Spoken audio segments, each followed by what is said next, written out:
Sa maraming sitwasyon, totoo ang sinasabing para na lang sa mga bata ang Pasko. Kargo kasi ng mga magulang na siguruhing masaya ang Pasko ng mga bata habang sila na may wala pang muwang sa hirap ng totoong buhay. Parang si Randy sa kanyang unika iha, kahit kapos na kapos siya, hindi raw ito dapat maramdaman ng anak niya, lalo na tuwing Pasko. Kung anong gusto niya, binibili ko po kung kaya kong bilhin. Talia, anong gusto mong gift sa Pasko? Barbie. Ika nga ni Randy, tuwing Pasko siya pinakasinasampal ng kahirapan. Mahirap po, lalo nang maliit pong bigayan sa amin sa bonus po namin. Sobrang mahal ang bilihin. Daming lalanin na bibilhin, anong bibilhin. Yung pagkasiyahin yung pera, ganun. Kaso wala, taon-taon lang po kasi yan eh. Si Irel din, damang-dama ang Yuletide strain. Sarami ng gastusin ng Kapaskuhan. Lalo na sa school. Kasi ang dami pong bayarin, dami pong gastusin. Lalo na ito, buti nakaraos na katatapos lang. Ang nanay kasi parang una muna sa mga anak bago yung minsan pa nga wala na sa sarili.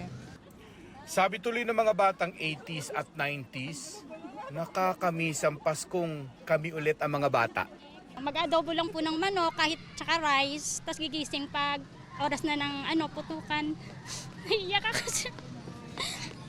Yun po, opo, parang yung pagkakaiba po ngayong Pasko dito. Kasama ko po yung buong family ko, pero mas iba po yung dati, yung buhay pa po yung mga magulang. Buhay pa po yung mga magulang ko nung nasa probinsya pa po. Nakakamiss ang probinsyang simple pero masaya. Simpleng handa lang po. Dati kasi hindi tayo naghahanap ng kompletong sahog. Ngayon, kailangan para masarap yung pagkain natin, kailangan kompletohin natin yung sahog din, kahit mahal. Pero iba na ngayon, watak-watak na ang dating pamilya. Ang iba na may pinaghihiwalay ng pakikipagsapalaran sa buhay. Kaya malamlam ang Pasko. Kasi parang lang sa video call lang nagkukumustahan eh. Hindi din naman kami kompleto kasi yung ibang kapatid ko hindi din uuwi kasi may trabaho, hindi makapagbakasyon. Yung mga anak ko, dalawa nasa probinsya, yung ko lang makasama ko sila ngayong Pasko po. Doon po sila nag-aaral, sir. Kasi yung asawa ko dito nagtatrabaho, so dinala ko yung bunso lang namin. Sa kabila ng iba't iba nating realidad, huwag pa rin daw kakalimutang magkaroon ng sarili nating grown-up Christmas wish. Sarili ko mga gamit sa bahay, kaserola. Ngayon, paparating yung lagayin ko ng bigas. Meron ka ng lagayan ng bigas eh. Ano pang kulang mo? Bigas na lang po. Baby?